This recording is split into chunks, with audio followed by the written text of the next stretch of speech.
This is a little introduction to the gasoline petcock taken off of a TS185 Suzuki from 1974. You can see this one's in pretty bad shape. This is for the reserve tank, this is for the main tank, and this switch controls the flow from each one. Mine was leaking, so I decided to take it apart and look at it. If you take the faceplate off, you can then see the small gasket that's also beneath that. I think I'll try to find a replacement there. If you pull this off, you can see basically the switch with this little configuration here basically allows you to connect two of these holes at a time. The flow out to the carburetor is back here, so that's the main hole down at 6 o'clock.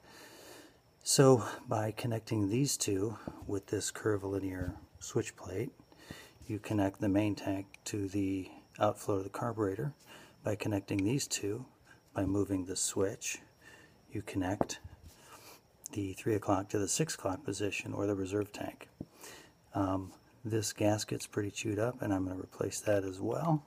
So if you remove that gasket and presumably replace this gasket, I'm going to see if we can stop the leaking. Now, given that these filters are shot, I could replace the whole thing for about $20, or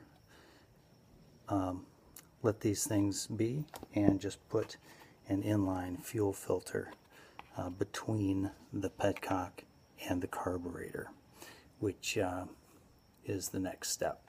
And in fact, I've got the carburetor over here, and you can see if I replace that with a transparent line, put a fuel filter between them, then I would be able to collect the debris and actually see what is in the trap. That's all I have now.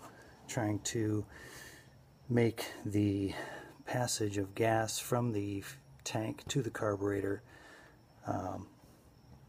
leak-free. That's the task at hand.